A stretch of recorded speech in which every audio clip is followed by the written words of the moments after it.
Well, guys, it's your boy, the Hater, and the last few days, I've recorded several videos that I intend on putting together and uploading very soon. But before I do all that, I had a net better idea for a video that I'm recording as we speak. You understand what I'm saying? So I'm going to upload this one first because I'm the most excited about this one personally. It was inspired by one of the other videos that I did, or that I recorded, where I mentioned this wrestler. And the wrestler we're talking about is none other than John Bradshaw Layfield, also known as JBL, also known as Bradshaw to all of you that are new. You know what I'm saying? Now, here's the thing, right? When I do these 25 reasons videos, sometimes I have to start thinking about reasons that aren't really that great. You know what I mean? Like, very rarely, because I'm pretty creative. But for this one, it's a no-brainer. I could have done 50, 60 reasons, right? JBL is one of my favorite wrestlers of all time, and he's one of those wrestlers that I didn't realize how much I appreciate until many years afterwards. I always liked him, even when he was on SmackDown, right? I was a big fan, but nowadays, I really appreciate it more. One of the reasons, of course, is that, nowadays we don't have any great heels. We have people like Kevin Owens, who don't fit any of the parameters of a great heel. So, by comparison, JBL looks like, he looks like JBL because there's only one JBL. There's only one wrestling god. Anyways, let's get to the reasons. Reason one, he is a wrestling god and he is a badass, all right? And that's enough reason for me personally. And it should be for you as well. Reason number two, he actually reinvented himself. In an industry where reinventing oneself is often thrown around, like yesterday's garbage, right? He actually did that, right? This is a great example of a reinvention of character. When you go to a complete 180, right? It shows the depth, it shows the range, and it shows how good he really is. And there's going to be a little bit more on that in one of the other reasons, so we'll leave that up out there right now in the ether, and we'll get right back to it. Reason number three. He showed creative freedom. Once again, in an industry where creative freedom is talked about all the time, he actually is a creative guy, right? You can see this in his promos. You can see this in his character work. You can see this in the insults that he gives to other wrestlers. More on that as well, cucks. Reason number four, he has one of the best gimmicks ever. Let's be honest, right? In one of the videos that I recorded yesterday that I haven't uploaded yet, I made the same point. And this is what stemmed me and prompted me to make this video itself, right? Because he, JBL that is, has one of the best gimmicks ever, and often it's not considered as such. And often a lot of people don't understand the gimmick. People think the gimmick is just a rich guy from Texas who pretends it's from New York. That's maybe like half or 1/3 of the gimmick. The real gimmick is that if you were watching before the character of JBL debuted, you would have to invariably compare him to the Bradshaw character, right? And because he's so different from Bradshaw, that's what makes the JBL gimmick work so well. You understand what I'm saying, right? It's not the fact that he happened to have different gimmicks. It's the fact that his two gimmicks are such complete opposites, right? That it really is a reinvention and it really is creative freedom, right? People like Aleister Black wish they could do this, right? People like Miro tried to do this. He went from just being the Russian or the Bulgarian brute. First he was a Russian, then he was a Bulgarian, then all of a sudden he likes video games, and then after that, he's very religious. He talks about his wife all the time, right? You know what I'm saying? This is not that, right? I mean, it's an attempt at that. Rusev is strong, whatever. Miro is trying to reinvent himself, but he doesn't have the talent to do so. JBL does. More on that later, cuckolds. Reason number five. He has one of the last great gimmicks, right? I cannot think of any great gimmicks that came after JBL. I mean, truly great ones on at least JBL's level or above, right? What? Bray Wyatt or Uncle Howdy? Nah, motherfuckers, that's not it, right? What? Oh, AJ Styles, the Bullet Club? Nah, I don't think so. You know what I'm saying? There aren't any good gimmicks after this, right? If you can think of one, please write it in the comments. I'd like to hear it. Maybe there are, and I just didn't think of any. But I cannot think of any good gimmicks after JBL, right? The closest thing might be like Edge in his Judgment Day, where he was basically the devil himself. That's basically it. That's kind of on that same level in terms of character. But I can't think of anything else, right? Nobody else has shown me anything that I can say, wow, what a great character this is. Nobody in AEW has any character, so that takes away half of the wrestling world right there. But it is what it is. Let's see what you guys think. You know what I mean? Maybe there's one or two in TNA, or maybe someone I'm forgetting in WWE. We'll see. What do you guys have to say, if anything? Reason number six, he is hilarious, all right? And that's a huge part of being a wrestler. People talk about being good on the mic, and people talk about personality and charisma. But one thing people don't talk about is the importance of being funny. Think about all the great wrestlers. All of them are funny, right? The only exception, and I'm sure he's hilarious in real life, would be like Undertaker. But think about it. The Rock, hilarious. Stone Cold, hilarious. Vince McMahon, hilarious. Triple H and Shawn Michaels, hilarious. Kevin Nash, hilarious. Scott Steiner, hilarious. Booker T, hilarious. I can go on and on and on. You understand what I'm saying? All of them are really funny people. Because at the end of the day, you have to entertain people. And you always have to hang your hat. Your last hat can always be hung on comedy, right? You see this all the time in AEW, right? In AEW, they'll have some wrestler become like a serious guy. Then all of a sudden, next week, he's just a goof, right? But because they don't have any charisma, you know, the goofy part just doesn't shine through. Like, that's a great example of that would be like Kevin Owens, right? You know, he's not a very good wrestler. He's not a very good personality. He looks like shit. So sometimes he has to do funny things, right? But because he's not funny naturally, it doesn't come off as good. Versus, let's say, compare that to Jericho, right? You know, it writes itself. You understand what I'm saying? So there you have it. He's hilarious, and that's extremely important in being a successful wrestler. People don't really talk about that, but it's the truth. You know what I'm saying? If you're not funny, you ain't gonna get it done, most likely, right? You can have a rocket strapped right up your ass and be like Randy Orton, maybe. He's not super hilarious, but even he has his comedy moments. But John Cena, funny, not super hilarious, not like the ones that I just mentioned, but funny, right? Christian Cage, hilarious. Edge, hilarious, right? I can go on and on and on. Matt Hardy, hilarious, right? Even mid-carders. All of them understand something about comedy, and JBL is no exception. But you know who is an exception? Virtually everyone in the AEW roster. You know what I'm saying? But anyways, enough about that. Reason number 7, Maggle. He is great at commentary, all right? This is another one of his many talents. He's great at commentary. He is exactly what CM Punk thinks he is, right? CM Punk thinks he's a great wrestler. He's not. He thinks he's great at commentary. He's not. He thinks he's great at being a manager, probably. He's not. JBL is great at these things, right? JBL is awesome. Reason number 8, he did horrible gimmicks when asked to and seemingly did not complain, right? First of all, he was Justin like the Hawk Bradshaw, some bullshit like that. He was basically a cowboy, whatever. That's a horrible gimmick. It's not going anywhere. It has Braden Walker written all over it. That's one. 2, there's another horrible gimmick. Acolyte Bradshaw, right? When he was part of the Acolytes, before they rebranded as the APA, the Acolytes were stupid because you had this all-American badass named Ron Simmons, who had rebranded himself earlier as like a black supremacist named Farouk, right? And he's also like the first black heavyweight champion in the history of wrestling, right? And all of a sudden, he's an acolyte. Not only is that weird because he should be a main eventer, but being an acolyte, someone like him being an acolyte is weird because his entire life and his entire character has been built not being around that. It's been built against something completely different, right? You have to have some consistency. Like, for example, if Finn Balor became an acolyte, okay, fine. It's Finn Balor. He's always been kind of mysterious and goofy, so fine, right? JBL, same exact thing, right? JBL, big-ass dude who beats people up. Now he's an acolyte. It doesn't make any sense, you know? The only thing was like they wanted to put him with Farouk because they saw something there, and they were right about that. Right? APA is a Hall of Fame tag team, you know, but instead of making the APA, they had to first make him the Acolytes, and JBL did that, and he just shut the fuck up and he did it, you know what I'm saying? Back then, that's one of the key distinctions of the Attitude Era. It's not the wrestlers were better, it's not that they were willing to do the things the wrestlers today aren't willing to do.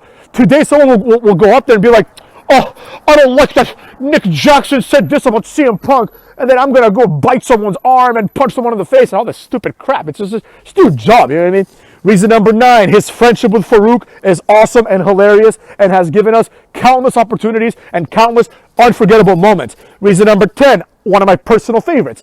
He put over John Cena, and without him, John Cena probably wouldn't be anything close to what he is today because he ended that dominant run of JBL. And during the entirety, basically, of JBL's run, John Cena was building up his character. He was building up his resume. He was moving from undercard to solid midcard to upper mid-card, right? He did all that, and the payoff was JBL, who at the same time that John Cena was doing that, was establishing himself as a dominant main event champion for that entire time. The story couldn't be written better if I did it myself. Reason number 11, all right. The clothesline from hell, motherfucks. The clothesline from hell, one of the greatest finishers of all time, right? Nowadays, this is not a rare occurrence. Now, strike-based finishers are very, very common, right? But here's the difference, right? When Kazuchika Okada does the Rainmaker clothesline, you always wonder to yourself, how did this skinny fat guy just do a clothesline and pin this other skinny fat guy for a 3 count, right? Because it's like, it shouldn't hurt that much. It's Okada, right? He's like 205 live material, you know? Then you see JBL, who's like 287 pounds. running at you, throwing his whole body into the clothesline, right? And you're like, oh, I completely understand. This thing could knock someone out, right? It's one of the most believable finishers of all time. And it's one of the best ones. And he has probably the best clothesline in the history of clotheslines. So that right there, in my opinion, is enough to justify all the other 24 reasons. But needless to say, we must go on, cuckolds. Reason 12, his feud with Eddie Guerrero, right? This was a career-making feud for both men. As far as I'm concerned, it wasn't until the JBL feud that Eddie Guerrero became a reasonable main eventer. You know, him feuding with Kurt Angle as a transitory champion or becoming the champion by cheating in a Brock Lesnar match with help from Goldberg did not cement him as anything other than exactly that, right? As just another mid-carder who had his moment, right? But his feud with JBL felt like a main event feud because it felt personal and it was well developed. And it served to put JBL over. One of the best things Eddie Guerrero did in his career was help create, the JBL character, right? And Eddie Guerrero is a legend in his own right? No doubt about it. But this is a big accomplishment of Eddie Guerrero's, and that's right, I use the word accomplishment. It's not just, he wasn't just there, right? If it was JBL versus Shannon Moore, that probably wouldn't happen the same way. You needed another person like Eddie Guerrero. So Eddie Guerrero, and a lot of wrestlers actually, don't get enough credit for the help that they give to other wrestlers, right? Triple H is a prime example of this. People say, and I don't like Triple H, especially on the corporate side. But the narrative that Triple H buries everyone is complete horseshit. Triple H has put over so many people that are relevant today, it's not even funny. You know what I mean? But nevertheless, we're talking about JBL here, and that's that.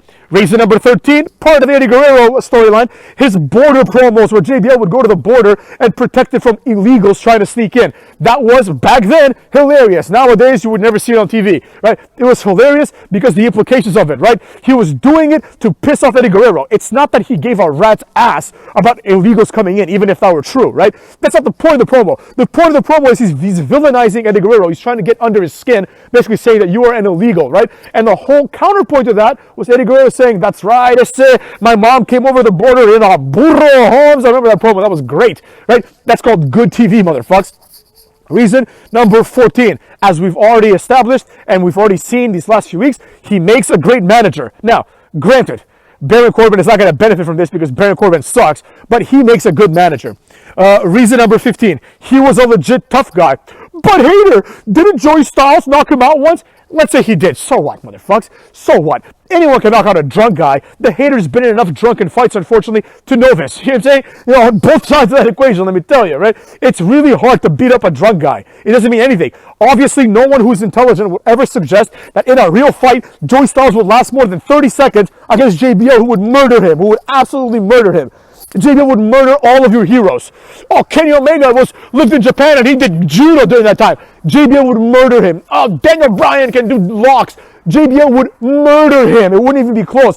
CM Punk, JBL would murder him. You understand me? He would murder the Young Bucks. He would murder everyone in AEW except for maybe like Powerhouse Hobbs and Wardlow. And in his prime, I would take JBL over those guys any day of the week. You know what I'm saying? Oh, how cool was tough? Really? Let's see it. I don't know. Maybe he was tough, but all I do know is that JBL clearly was, and nobody can deny that. Reason number 16. Another great reason. This is almost the inverse of what I just said about Eddie Guerrero. Reason number 16. JBL bullied Miz into being a main eventer. Now, for those of you that are not in the know, right, The Miz was part of Real World, which is a reality TV show. It's basically the first reality TV show to have any kind of relevance, right? And when I heard that this guy was from the real world, I was on the side of wrestlers like Hardcore Holly, a perennial douchebag, and Benoit, a murderer, and Eddie Guerrero, who is a legend, I will admit, right? Like, and there's a thing where these three guys are beating up, like, I think it was Daniel Puder who won, but I always thought to myself, if it was The Miz, they would have done the same thing, probably worse than The Miz, right? The Miz got no support because he was part of the real world. What people don't know is that Miz is a legend in the real world. If you watch a show called The Challenge, right, you would see that the people that were on the real world are not pussies, right? And the reality is that there's nothing surprising at all about Miz making it in wrestling. He made it on The Challenge, which is 100 times harder. Look up CT from The Challenge. CT would absolutely murder everyone in AEW. He would butcher them. He would beat the shit out of Dolph Ziggler. He would beat the shit out of almost everyone in WWE. He is a bull, all right? And Miz was going up against that guy. So going up against Kenny Omega or Dolph Ziggler is nothing for The Miz. You know what I'm saying? But I will say this.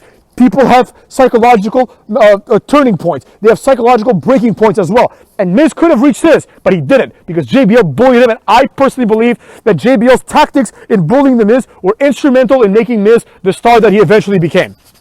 Reason number 17. He put over so many wrestlers, right? He put over Rey Mysterio in his first retirement match. He put over Jericho like 100 times. When he was an acolyte, or even when he was part of the APA, he put over wrestlers every week, basically, right? He was one of the most perfectly booked wrestlers of all time as part of the APA because he was treated as a guy that could beat up anybody, but that eventually he would get his ass beat, like Benoit would beat him, Benoit was higher up on the card. But he put over so many people, it's not even funny. Number one, like I said, was John Cena, but he has put over so many people throughout his career. You know what I mean? So many people. And even then, he's even put over people that have already been over. So enough about that. That's just a fact of life, motherfuckers. Reason number 18. He was the first dominant champion and paved the way for modern day long title reigns, such as the one that Roman Reigns is currently having. JBL set the standard that now keeps getting broken every year, for better or for worse. It is what it is. But he did set the standard for this. This is relevant, and it makes him awesome because he was the first, right? After JBL was the longest reigning SmackDown champion, basically WWE champion, in the modern era, I think the higher ups realized, wait a second, that's a pretty huge accolade, right?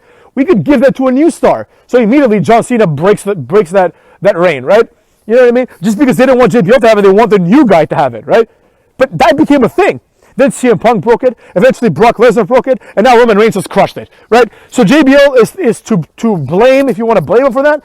But he's the one that did it first, motherfuckers. Which means that in the longest time, right, there's never been a guy that was as clear number one as JBL. Even when Triple H was around, you had The Rock, you had Stone Cold. You had to give it to them once in a while, right? And you also had Triple H, you had to give it to him once in a while. And Mankind was there, Like there was like Undertaker, I think since I started watching wrestling, which was like in the late 90s, in like 98, 99, Undertaker's been champion like one time or two times, I think, or maybe three times, I don't know. But a very small amount of times compared to like Randy Orton, who's been champion like 15 times in that same time period, or Triple H, right?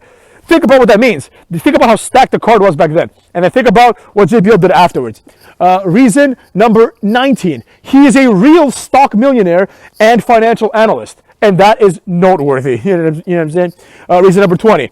He is one of the best examples of how great characters are extensions of the real personality of the wrestler. And this goes back to reason 19. Who cares if he's a stock millionaire, right? I'm not saying that as like, wow, he's impressive. Like, isn't that great? I mean, it is impressive, and I did say that. But that's not the point. The point is that he actually took that and made it into a character, right? Who gives a shit? Someone could be a millionaire selling cookies, right? That would make a good wrestling character. Or maybe it would if JBL was that guy, right? Maybe he'd make it work. Who knows? But reason number 20, like I just said, that he's one of the best examples of great character, of how great characters are extensions of the real personality of the wrestler. You can see this both in his, APA JBL gimmick, as well as in the actual JBL gimmick, right? Because you can tell this is a guy who likes to party, who likes to have fun, who likes to drink, who likes to smoke, who likes to play cards, but also he is a stock millionaire, right? And that's part of the character. But the character is an amalgamation of those two identities, right? Because the underpinnings, if you will, of the JBL character are not that he's just a rich asshole. It's that he's a rich asshole that can kick your ass. You understand what I'm saying? That's the beauty of the character, right? It's not like Bill Gates, because you look at Bill Gates, look at Jeff Bezos, and you think to yourself, all right, well, this guy's got more money than him, but I'd beat his ass, right? And then you look at JBL and you're like, this guy's got more money than him, and he would beat my ass. You know what I'm saying? Like, not more money as a wrestler, but more money in something that's like, presumably takes brain power, right? He's someone that you could argue is smarter than everyone in WWE, right? And maybe tougher as well, right? But certainly not, but you understand what I'm saying, right? Nevertheless, the point stands. Reason 21. He was absolutely jacked before his gimmick shift, which I believe was crucial to his push and to the JBL gimmick. If you don't believe me, look at when the APA returned and JBL had blonde hair, right? When he went from his long black hair to the short, like, blonde hair with highlights before he got the JBL haircut, right? He had this like slick back blonde hair and he was like oiled up, and he was wearing sleeveless shirts, and his arms were fucking yoked, motherfuckers. Yoked. He looked like a savage. There's a battle royal. It was one of those, I think it was like one of the WrestleManias before his gimmick shift, where like the APA and like Funaki and a bunch of other jobbers they're doing this, like, it was like not even a battle royal, it was like a hardcore, event. Basically, it was like they set up like a fake bar, and it was like whoever like gets knocked down gets eliminated, right? It was like a 30-man match, and JBL ended up winning, right? Or the acolytes ended up winning, but it was JBL really. Look at that match, and you see how yoked he absolutely was. And then as a result, the push should have been not a surprise to anybody. Reason number 22, he had a successful return. This does not get talked about often enough. After he retired the first time, he had a successful return when he attacked Jericho while he was doing commentary, right? This is something we've never seen before. We've never seen a commentator do this and have a meaningful return. You know, when he had that return, he got title shots. He became the IC champion. He came back as like a real wrestler. You know what I mean? And he was a guy who was just on commentary, right? But then when you see him attack Jericho, you remember, you're like, wait a second, JBL is not that old, number one. And two, he's fucking gigantic, right? He would beat the shit out of Jericho if he wanted to. Oh, Jericho choked out Goldberg. Shut up. He'd probably beat up Goldberg too. You know what I'm saying? JBL's a real tough guy, motherfuckers. So his successful return, I think, merits a spot on this list. Reason 23. His promos about other wrestlers are often facts, right? It's as simple as that. The greatest and most recent example of this was when he said recently on Raw, he said, Dolph Ziggler claims that he steals the show. Well, I think that Dolph Ziggler has been stealing money from this company for 15 years. Have you ever heard anything in wrestling that's more true than that? Have you heard anything more true than that? Dolph Ziggler has not drawn a cent, motherfucks. He hasn't drawn a cent for the company, and JBL pointed that out in the most brutal of ways. And you know what the best part is? I believe, personally, that JBL really believes this. I believe that deep inside, because he's one of those heart on the sleeve type of dudes, right? I believe that he really believes this, and that he resents people like Dolph Ziggler for basically leeching off of the hard work of people like JBL and Farouk and Undertaker and all the people that made wrestling cool, right? Then you have Dolph Ziggler who's like, I'm here to show the world. And it's like, you're here to not draw a dime. You know what I'm saying? So that was great. I really like that. Reason 24, another personal favorite. His wrestling style was realistic while also being entertaining, right? A lot of times people look for realistic wrestling styles, but they're boring. An example of this would be Dean Malenko, Drew Gulak, Daniel Bryan. This is boring, right? Daniel Bryan is a boring wrestler. When I heard about all the hype about the American Dragon, Bryan Danielson, back in the day, I couldn't wait to see this guy. I was like, holy shit, this guy's gonna make like Edge and, you know, Orton and all these people that I thought were good, right? He's gonna make him look like shit. You know what I mean? And then I see him and he's just doing these weird arm locks. And guess what, motherfucks? Guess what? He's not good at them. That's another thing nobody talks about. Like, look at the most recent Daniel Bryan match on Dynamite, right? He has these weird transitions where it's like, if the guy that he's doing it to wanted to, they could get out of it so easily. Because he's like going out there trying to like moving from one arm to another. But he's not good enough. He's not athletic enough to do that, right? Like, compared to the way he does it with the way that Matt Riddle does the same things, right? It's a different world, right? That's why Matt Riddle was an actual UFC fighter and Daniel Bryan wasn't. He's a pretend one, right? You see what I'm saying? That's the key here, cuckolds, right? JBL, on the other hand, a realistic moveset. Big boot, clothesline from hell, power bombs, a neck breaker, you know, a short arm clothesline, the last call fall away slam, one of my favorite signature moves of all time. Because it's just badass, especially when he would catch the guy, right? The best was when he would catch the guy in the fall away slam position, and then another guy would run up to him and he would just kick the other guy in the head and then do the fall away slam, right? JBL is awesome. Shoulder blocks, you know what I mean? Like things that like a guy his size would do, right? And also another personal favorite, when he would grab the guy's head, bend the person over, and just club them in the back with his arm, right? That's the kind of move that a guy that size should be doing, right? Then we have Keith Lee doing like flips, right? It's like, what the hell is that all about, right? So that's a personal favorite of mine. And then we've got, last and certainly not least, reason 25. He had an amazing entrance and an amazing theme, right?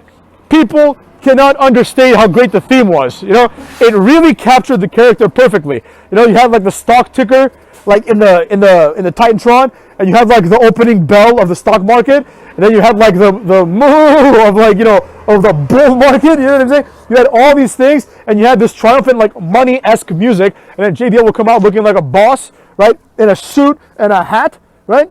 A nice 10-gallon hat or whatever it was, right? Probably not 10-gallon, like a 3-gallon, who knows, right? And then the limousine with the horns. How iconic is that? You know what I'm saying? So iconic enough that JBL was copied by several other people who tried to do the same thing. Big Money Matt Hardy, Del Rio, who didn't have the charisma, and also that wasn't really part of his gimmick. Del Rio was weird because it's like he's clearly going for the JBL entrance and the I'm rich, but he didn't That wasn't part of his character. Then he'd go into the ring and he'd do like a bunch of arm bars, and then afterwards he would be like, "Hey, perro, I'm gonna come get the title." You know what I mean? Like he did, like nothing about him was like playing the rich guy. But JBL did that, and it did it better than everybody. And in my personal opinion, did it. But I'm not gonna say it did it better than Ted DiBiase, because Ted DiBiase basically made that shit famous, and Ted DiBiase, you know, is a pioneer for that. So I'm not gonna take that away from him. But the reality is what the reality is. JBL, super underrated, one of the best ever in my opinion, and I'm very happy that I was able to do this video, and I'm surprised that I haven't talked about JBL enough on this channel in the several years that we've been on here. So with that being said, cuckolds, stay tuned for more Hater, and stay tuned for Hater Season 2, motherfuckers. It's coming. It's coming. It's coming probably faster than Uncle Howdy. You know what I'm saying? So with that being said, go fuck yourselves.